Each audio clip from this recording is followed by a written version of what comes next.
Buenas tardes, gracias por acudir a este nuevo encuentro cultural organizado por el Colegio de Arquitectura de Álava. Hoy tenemos la oportunidad de conversar sobre arte y arquitectura, binomio manido excesivamente en muchos casos, con alguien que lo vive y lo siente directamente, Sebastián Bayo. Con él y con sus piezas que nos rodean vamos a compartir este rato. Antes, unas pinceladas sobre nuestro invitado. Sebastián Bayo Monjas, madrileño y quisiéramos que un poco vitoriano, a sus 35 años lleva en su zurrón un intenso recorrido artístico que abarca el dibujo, la pintura, la fotografía y especialmente la escultura, todo bajo el paraguas de su formación como arquitecto. En Vitoria se forma en la Escuela de Artes y también en el Centro Cultural Montehermoso. Luego, ya en Madrid, estudia arquitectura y colabora con artistas como Úrculo y el arquitecto Picardo de Blas. Después se traslada a Londres, donde compagina su profesión oficial con su pulsión artística, logrando plasmarla en la muestra titulada Expressions. Sebastián también conoce de primera mano el mundo de la maqueta arquitectónica. Todo lo anterior se conjuga en un amplio universo artístico en sus cuadros, dibujos y esculturas, estas en distintos materiales, con especial atención a las estructuras como las que nos rodean y a las cabezas humanas transformadas con dolorosas intervenciones. Subrayar que en octubre y noviembre, en otoño de este año, una instalación propuesta por Sebastián en el marco de la Bienal de Arquitectura Mugac dividirá la Plaza de la Virgen Blanca en dos, por medio de un gran muro de 4 metros de altura. Su título, Utopía, prohibido el paso, una metáfora material, escultura efímera, sobre las divisiones que fragmentan el mundo. Pero tiempo habrá para hablar de eso. Hoy esta exposición que presentamos es Márgenes, donde desde su experiencia personal alude a los límites, si los hay, entre el arte, diseño y arquitectura. Estas piezas son una síntesis de su labor en los últimos años, investigaciones que tanto pueden considerarse esculturas puras como esbozos de futuros edificios. Por cierto, además, todas las obras que veis están a la venta, así que hay que aprovecharlo. Si a alguien le interesa, pues el colegio os puede informar de su precio. Así que, bueno, vamos a charlar unos momentitos con Sebastián. Y lo primero, bueno, hablamos de Vitoria, de tu formación. ¿Qué nos puedes contar de cuando pasaste por la Escuela de Artes y Montehermoso? ¿Recuerdas algo? Hombre, sí, claro. Bueno, yo, la verdad que madrileño por nacer en Madrid, pero muchos años en Vitoria, más de hecho que en Madrid todavía. Y sí, desde niño vinculado a Montehermoso y a la Escuela de Artes y Oficios en diferentes cursos, tanto de audiovisual como de dibujo, etcétera, que estoy convencido de que me han marcado bastante mi manera de estudiar la carrera y de desarrollar después mi trabajo como arquitecto y como otras cosas en paralelo a la arquitectura. Somos muy modestos aquí, no creemos que, bueno, con lo que tenemos, que salga gente de gran nivel. A veces parece que no queremos contarlo, ¿no? ¿Cuál es la influencia un poco de tu padre también en todo esto? También arquitecto. Bueno, mis padres, los dos arquitectos. Y bueno, ahí está. Su madre. Pues la madre. Ahí está. Puedes saludar. Mucha, la verdad que mucha influencia, desde luego por la parte de la lo tenía arquitectura. chupado así. Sí. No, lo difícil era haberme salido hacia otras cosas, ¿no? Sí. Y también con respecto a la pintura, a la escultura, a todo el ámbito artístico, ¿no?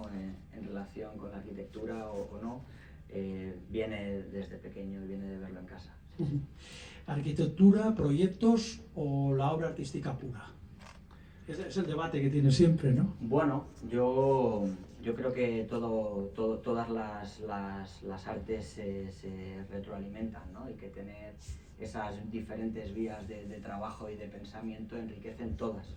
Es verdad que, bueno, mi práctica como arquitecto ha estado casi siempre vinculada a otros estudios y ahora, digamos, por cuenta propia me dedico más al diseño y al interiorismo, no tanto a la edificación. Pero bueno, sigue abierta esa posibilidad y desde luego me encanta la arquitectura y no lo desvinculo de todo esto que hago. ¿Cómo lo haces para compaginar en una misma...? Como puedo. La verdad que echando mucho tiempo y mucha pasión, muchas ganas, mucha inversión en todos los sentidos para disfrutar de esto, que es algo de lo que no me puedo librar, o sea, no puedo dejar de hacerlo. Pero cuando estás elaborando una de estas esculturas, o incluso más la serie que tienes de cabezas, pacos, todas estas series, ¿piensas en arquitectura o no?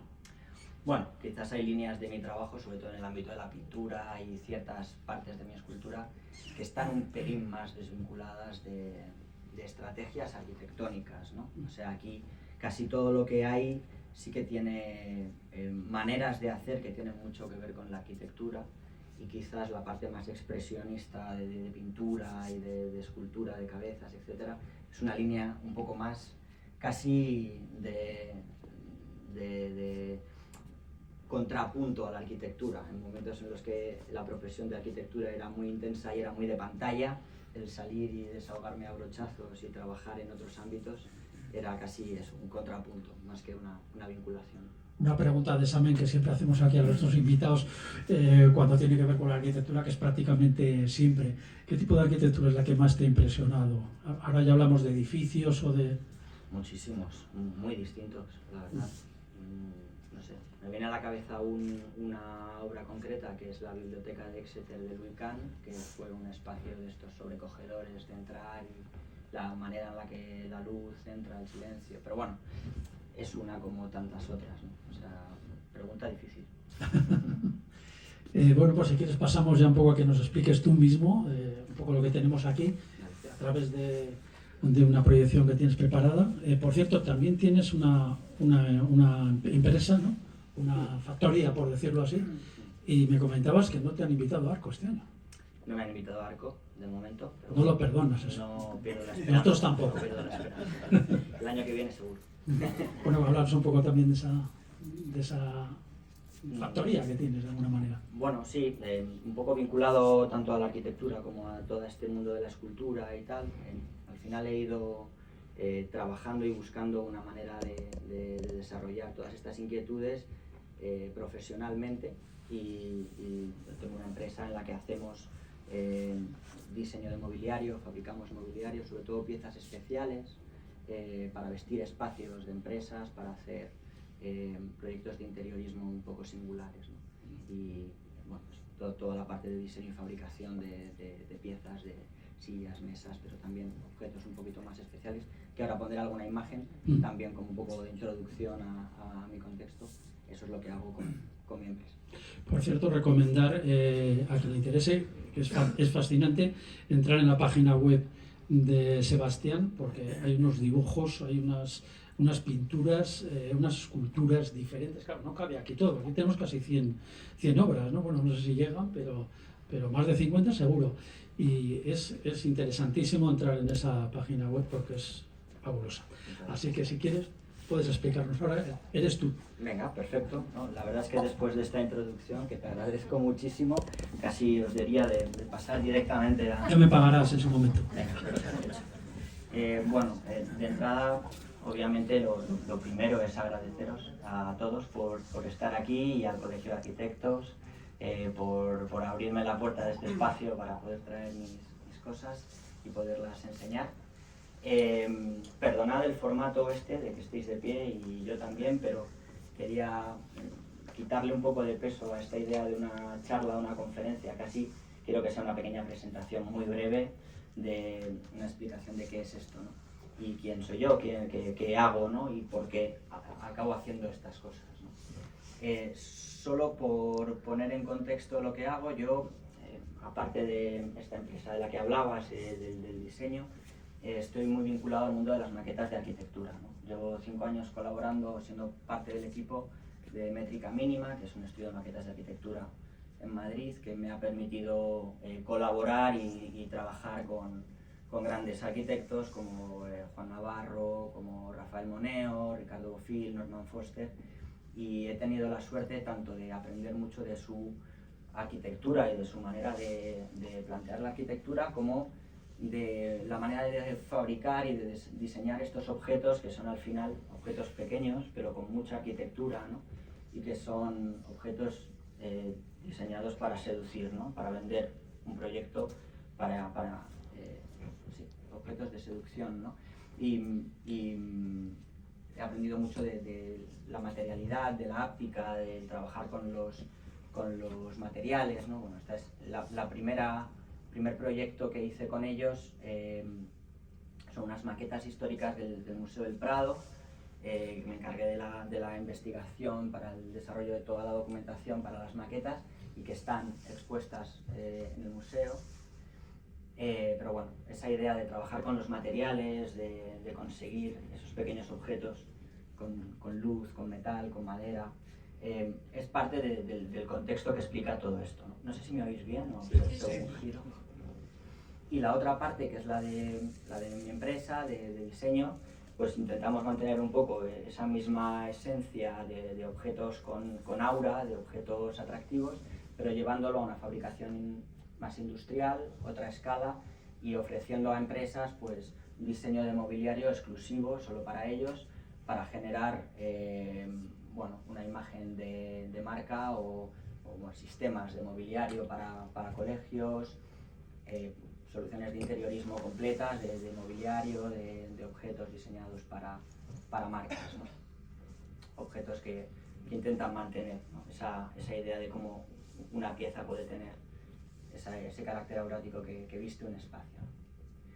Más allá de esto, y solamente por ponerme en contexto, os voy a contar los proyectos que he traído aquí y un poco de dónde vienen, ¿no?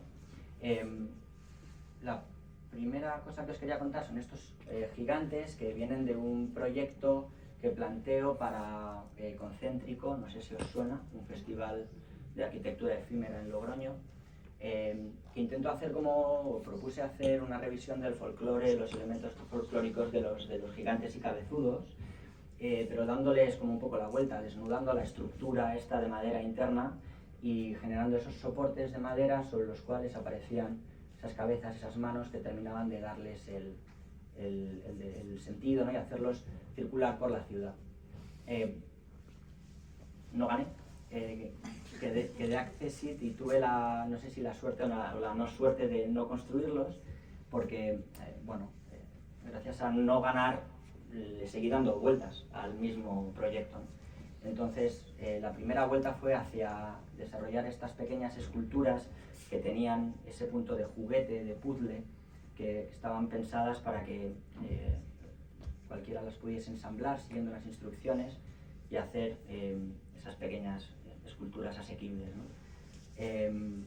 Y luego también, gracias a no ganar, me invitaron al año siguiente a un otro pequeño festival que lo organizan también en Logroño, que es Lo Visual, ¿no? Y entonces me resarcí con el tema de la altura, ¿no? Como no me habían dejado construir en altura, planteé estas dos piezas que bueno, Lo Visual es muy parecido, es un festival de arte, pero se trabaja en comercios de Logroño. Entonces a mí me asignaron un comercio de ropa y yo tenía que plantear algo, una intervención en el escaparate. Y era un escaparate estrechito pero muy alto, y entonces diseñé esta pieza que la llamé Fiesta de los Maniquíes, no nos toques por favor, como la canción de Golpes Bajos. Y bueno, hice este ensamblaje, volví a esa idea del puzzle, no tanto por estética, sino por logística, porque el presupuesto de la oferta de participar era muy pequeño y yo aposté por el tamaño, pero lo tenía que llevar desde Madrid a Logroño y lo quería llevar en el maletero del SEAT Ibiza. Entonces es un puzzle que de hecho se convirtió en una performance allí de ensamblaje. Aquí he traído dos piezas, dos miniaturas a escala de estas mismas. Esto fue también en DM, en madera cortada con láser, y digamos que una siguiente vuelta ya bastante posterior, tanto a estas esculturas como a las anteriores, fue sobre el material, ¿no? Entonces revisé los diseños trabajando también con lo que había ido aprendiendo, los proveedores que había encontrado en Madrid de corte láser en metal, etc. La revisé y muchas de las piezas que tenéis aquí son una revisión en diferentes metales, hierro, aluminio, de estas esculturas, ¿no? el tema es que cada vez que te marcas en un proyecto de este tipo aprendes, y lo que aprendí con el metal es que la soldadura era un coste añadido complejo, que muchas veces tenía que pedir, porque bueno, yo hago algo de soldadura, pero la soldadura fina que me gustaba para estas piezas la tenía que subcontratar, y eso me costaba dinero, ¿no? Entonces, la siguiente vuelta de tuerca que le di es cómo puedo hacer esto mismo sin contar con nadie, y pensé cómo puedo hacer la misma estructura sin tener que soldarla. Entonces, esta pieza va atornillada, ¿no? O sea, es una estructura a base de peines que van enlazando unas piezas con otras, va trabándose sobre sí misma, y finalmente en la parte de abajo, con 4 tornillos, toda la estructura se mantiene cerrada, ¿no? Esta la presenté a un concurso de ADE, diseño joven en Europa, y me seleccionaron entre los 15 diseñadores jóvenes de Europa, aunque tampoco pasé. Y probablemente por eso, bueno, estas son algunos montajes. La idea de estas piezas es que son completamente escalables, exactamente el mismo diseño. En vez de cortar en un espesor de material, cortas en otro y automáticamente cambia la escala, y podría tener un uso, podría ser un objeto entre arte y diseño, y podría servir a más propósitos que solamente una escultura, ¿no? Bueno, lo dicho, vueltas de tuerca sobre la misma idea de los ensamblajes atornillados, y una idea de que en casi todos los proyectos que traigo aquí, la forma no es tan importante como el sistema, ¿no? De algún modo la forma viene dada por el propio sistema de ensamblaje. Y a ese hilo, otra línea de trabajo que también traigo aquí, que es Abrazos, que también viene de una acción, ¿no? De cómo a partir de una tarjeta de papel, simplemente con unos cortes, doblando sobre sí mismo el papel, uniendo A con A, B con B, se puede hacer una escultura, ¿no? Esto fue una idea que empecé a desarrollar en pandemia, claro, en casa, solo, con unas tijeras y papel.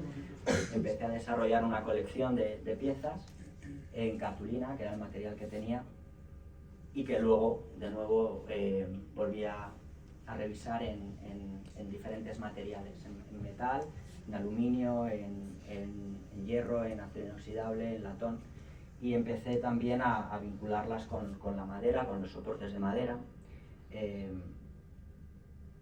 trabajando pátinas de óxido, etc. Y bueno, otra línea de trabajo. Voy a intentar ser rápido porque no quiero enrollarme. Las teselas es un sistema de crecimiento a base de repetición de una tesela. Es una pieza que se puede repetir y encaja sobre sí misma, ¿no?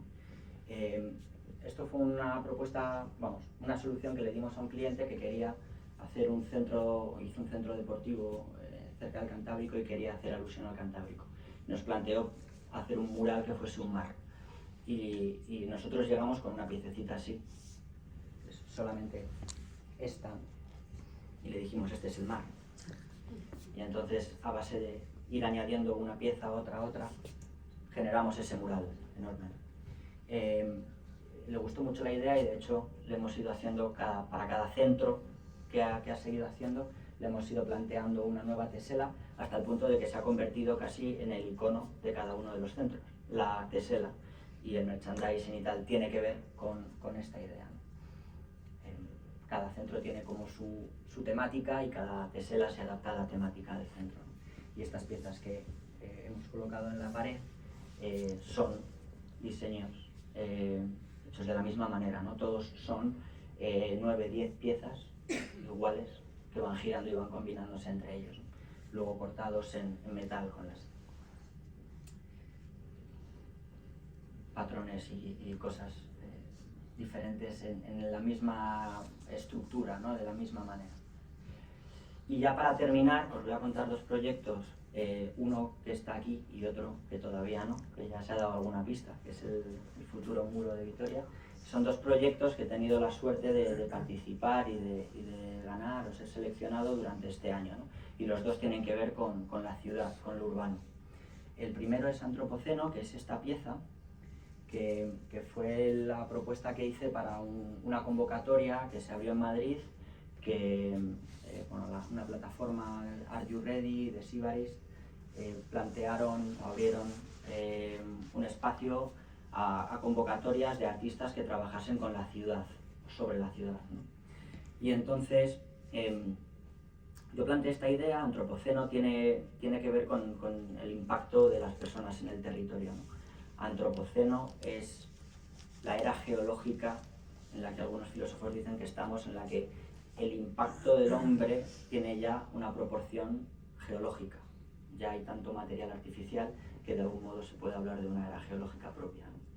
Y similar mucho más en el propio concepto, yo lo que quise es plantear esta especie de ciudad vista desde el aire, que es una abstracción de una ciudad y es un sistema de crecimiento infinito. La pieza que veis aquí es una 10ª parte de la que planteamos, pero la idea es que podría crecer y además adaptarse en forma a cualquier espacio. Y hace como una metáfora visual o vincula tanto la ciudad con un organismo vivo, ¿no? Un líquen o incluso un crecimiento mineral. Algunas fotos del sistema. Con esta casi es más fácil explicar lo que es una tesela, ¿no? Esto está todo compuesto con una misma pieza, que luego tiene 3 rellenos diferentes. Hay 3 versiones, pero del mismo perímetro de pieza, ¿no? Y entonces es un diseño que encaja en todas las direcciones, siempre con un ángulo de 90 grados. Y eso es lo que permite que puedan combinarse infinitamente y llenar el espacio. Algunas fotos de la pieza en el lugar donde estuvo, en el exterior de este espacio. Y luego ya para terminar, os cuento brevemente el proyecto de Utopía Prohibido el Paso, que es el nombre del muro de la Plaza de la Virgen Blanca, ¿no? Entonces, bueno, el proyecto simplemente también responde al enunciado planteado por la Bienal Internacional de Arquitectura del País Vasco, que hablaba de la utopía y de volver a pensar la utopía hoy, ¿no? Y creí conveniente hacer una reflexión acerca de que el año 35 después de la caída del muro de Berlín, que justo se cumplía el aniversario, se hacen más muros que nunca, se hacen más arquitecturas que segregan y que nos separan que nunca, ¿no? Y la reflexión era sencilla: la utopía siempre queda detrás de un muro, ¿no? Para quien no puede pasar al otro lado. Y se me ocurrió que un muro podía tener una potencia simbólica importante, pero al mismo tiempo un muro era un soporte perfecto para que la gente precisamente lo interviniera y plasmase sus reflexiones sobre todo este mundo de las fronteras y de los muros contra el propio muro. Y era un articulador de debate y un bueno, polemizador, si quieres, pero siempre constructivo y siempre intentando generar, ¿no?, un debate que creo que es importante, ¿no?, interesante. Y parece ser que los miembros del jurado también lo creyeron. Y ahora pues, estoy en ese momento de definirlo y construirlo. En los meses de octubre, noviembre estará en la Virgen Blanca. Quedáis todos invitados a intervenirlo. Y bueno, he traído algunas imágenes del propio panel de la propuesta. Simplemente va a ser una pieza construida en madera, desmontable, y la idea también es que todo ese registro de las intervenciones se pueda desmontar y llevar a otros sitios para que no quede en el olvido y que de algún modo se pueda conservar ese registro. Y ya está.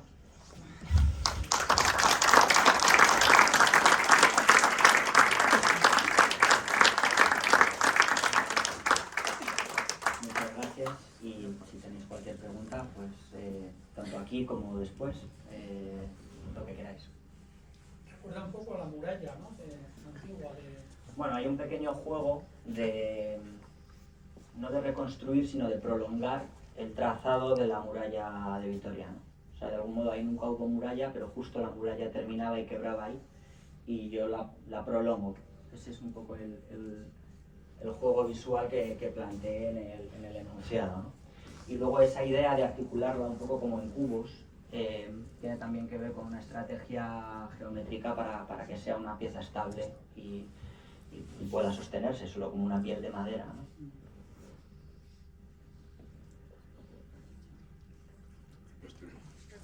¿Por qué se titula Márgenes?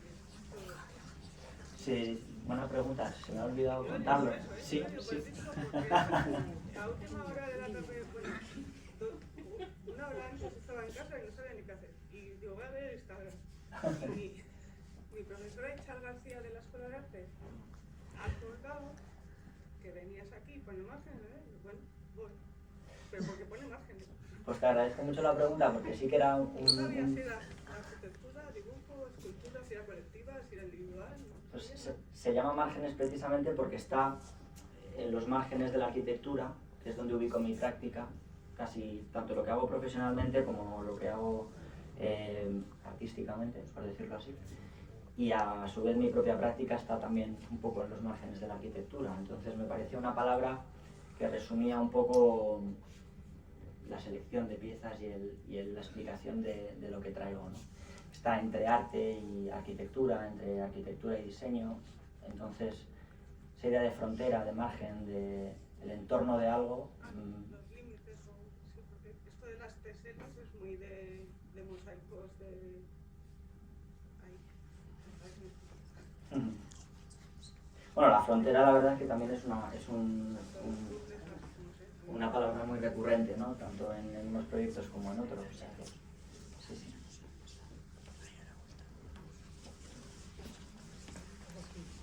El muro no es una provocación. Provocación puede ser una buena palabra, pero es o sea, quiere provocar un debate, no quiere provocar a nadie como algo belicista, de hecho, todo lo contrario, ¿no? O sea, lo que no quiere ser es un estorbo o algo que incomode, lo que quiere ser es algo que provoque, pero que provoque diálogo, que provoque reflexionar sobre un tema que creo que es importante, ¿no? Me gusta la palabra provocación, pero tiene matices, ¿no? Una parte interesante de lo que has contado es la fase de las maquetas. En el fondo es hacer arquitectura pura y dura. O sea, es participar de la arquitectura de una manera que tiene probablemente mucha sensibilidad arquitectónica, y de hecho hay algunas maquetas que acaban siendo bastante más sensibles que los edificios, esto que no se va de aquí. Pero sí, es una arquitectura de una manera, ¿no? Y tiene muchas decisiones constructivas y de ensamblaje y tal, que al final, igual que construyes un edificio y dibujas un modelo, un plano para un edificio, nosotros modelamos y dibujamos los planos de las maquetas para entender los espesores de las cosas, cómo imbrica todo, dónde puedes pegar, dónde no. Es complejo, ¿no? Por ejemplo, es una tontería, pero estas piezas, no he hablado de ellas específicamente porque son simplemente una evolución de esos ensamblajes atornillados que, igual que las hago en metal, las puedo hacer en metacrilato o en otros materiales. Y el metacrilato es un material que cuando trabajamos con él en las maquetas, que trabajamos mucho, los pegados son cruciales. Un pegado en un metacrilato se ve, lo mires por donde lo mires. Entonces, este sistema constructivo que me permite no tener pegados, bueno, lo quise hacer en metacrilato rápidamente, porque dije, para una vez que no voy a tener que pegar metacrilatos, lo voy a hacer en metacrilato. O sea que hay mucha inteligencia constructiva detrás del hacer una maqueta. ¿Sí? Para mí es tan arquitectura como otras cosas. ¿Con quiénes has trabajado? Cita un poco por encima, ¿no? ¿Para qué obras? ¿Para parte del histórico del Prado? Sí, bueno, el histórico del Prado de hecho se le encarga este estudio porque ellos a su vez habían hecho tanto las maquetas, bueno, fue un concurso, pero ellos a su vez habían hecho tanto las maquetas de la ampliación de Rafael Moneo como las maquetas, de hecho la que he puesto es la ampliación de Norman Foster, que está ahora mismo en construcción. Y bueno, no sé, la lista la verdad es que es muy grande. Yo he dado como los nombres que más resuenan y además con los que más he trabajado yo. Con Ricardo Bofill sobre todo, con Rafael Moneo, con Norman Foster, con Juan Navarro Valdevej, bueno, bastante gente.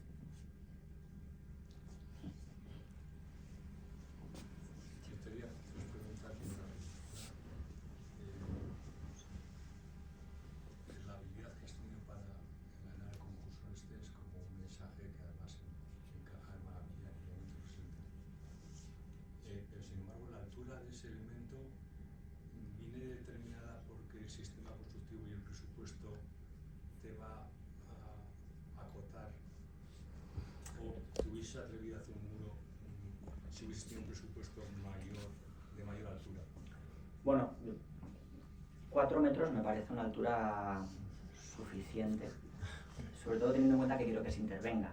Creo que igual un muro de más altura también hubiese sido ya...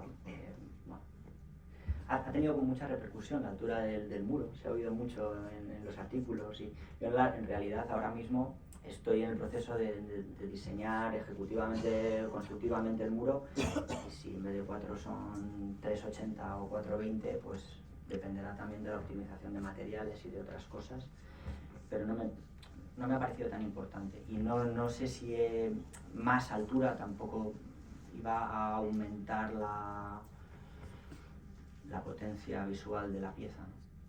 Quizá la polémica sí, pero otra cosa no lo sé. La polémica la tienes asegurada. Sí. Sí.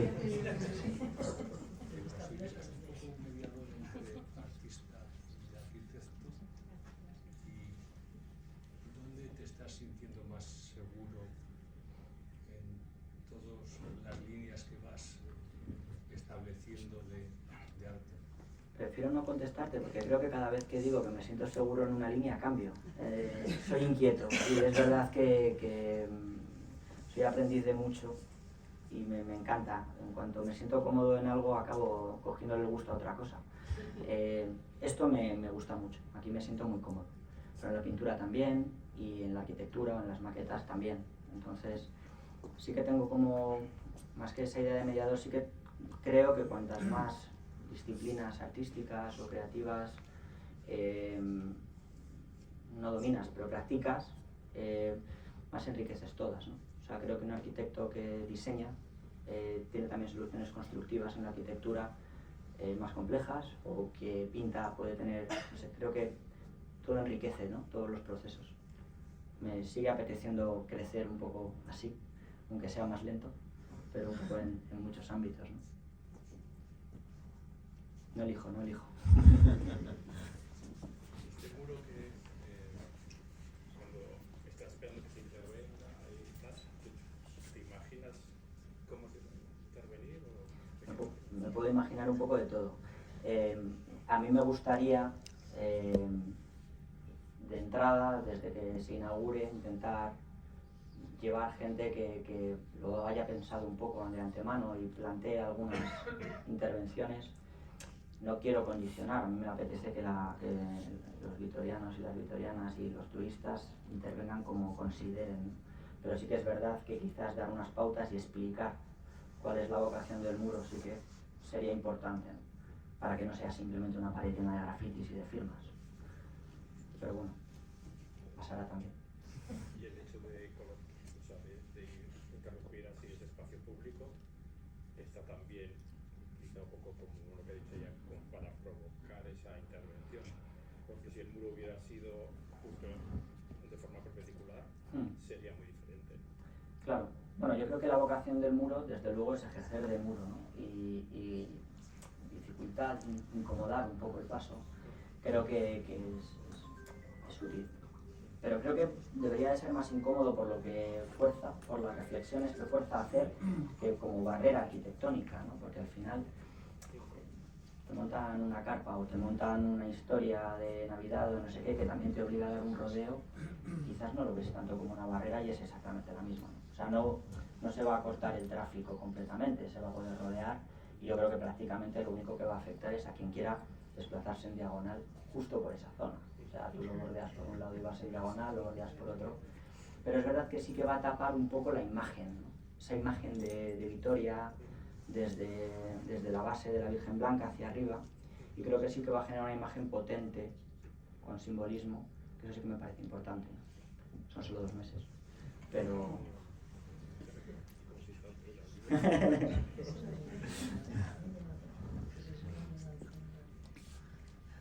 Si después con un vinito que creo que hay tenéis más preguntas, por favor, yo encantado.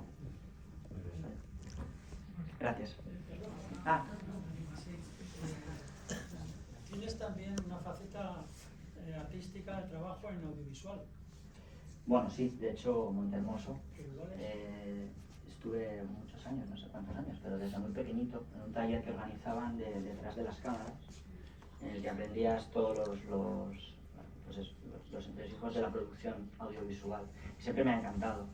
Yo en muchos proyectos de arquitectura he trabajado desde el vídeo, durante la carrera trabajé muchísimo el vídeo. Profesores míos con los que colaboré durante los veranos me pedían hacer vídeos para presentar sus proyectos. Y es verdad que ahora mismo lo tengo un poquito más aparcado en los últimos años, pero es un tema que me interesa mucho y me gusta también y que trabajo. Yo del muro una pregunta. Bueno, para empezar, yo estoy encantadísimo y creo que hace falta que venga alguien a plantar este obstáculo que además a la gente le va a incomodar, la gente no lo va a entender y se va a enfadar. Y esto yo creo que está muy bien porque, digamos, esta ciudad aletargada desde hace 20 años que, bueno, pues que falto de polémicas de este tipo, que yo espero que las haya, porque hace falta mover un poquito y sacudir un poquito esto, ¿no? O sea, van a cerrar la sala Marica y el revuelo que se ha montado no es el que igual muchos esperábamos, ¿no? No sé qué va a pasar al final, pero estamos como un poco dormiditos.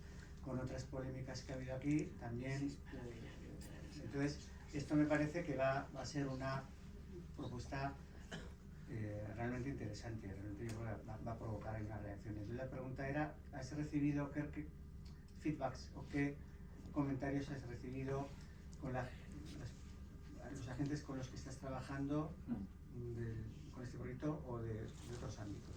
¿Qué tal? De mi ámbito, de la gente con la que trabajo habitualmente o que me conocen o tal, todo el feedback que he recibido es bueno. O sea, la verdad que todo el mundo me ha felicitado por hacer una propuesta tan bruta como tú comentabas. Y yo creo que la gente lo entiende. Creo que hay un trabajo a hacer aquí que va de explicar un poco de qué va, para que no sea solo la polémica, ¿no? O sea, la polémica está bien, pero no solo. Me interesa que la gente lo entienda para que participe y que se apropie del muro. Si es que yo lo que quiero es que el muro no sea algo en contra de, sino que algo que se apropie la gente y lo intervenga, ¿no? y participe. Entonces, ¿piensas que en vez de puede acabar siendo un muro querido? Ojalá. Instagramiado. Ojalá si se desmonta y se lleva a otro sitio esas piezas intervenidas, haya gente de aquí que quiera ir a verlas y decir, mira, eso lo hice, ¿no? ¿Por qué no? Claro. No, desde luego la vocación del muro no es ser odiado.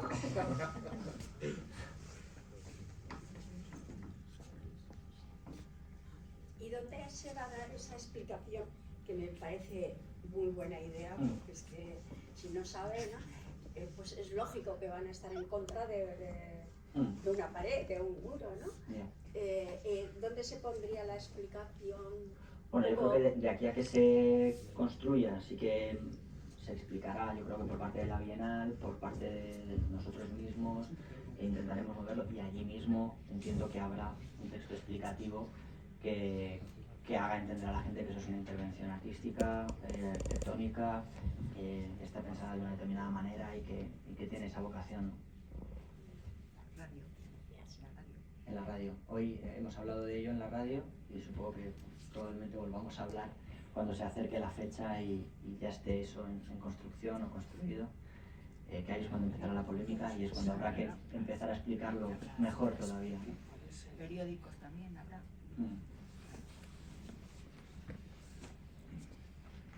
¿Qué pasa si?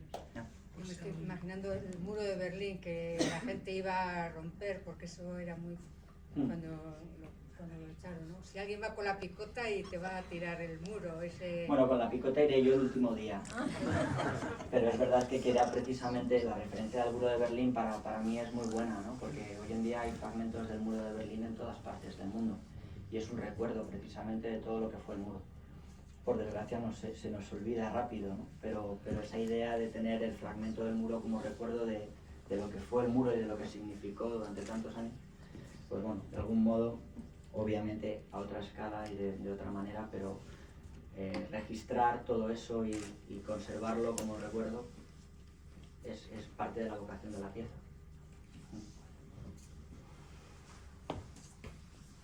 Ahora sí. Pues si no hay más preguntas, podemos pasar aquí a tomar un vinito y si queréis también podéis preguntarle a él sobre piezas en concreto. Sí, Porque ahora esto sigue haremos un siendo poco las una especie luces de y que se vean. explicación continua.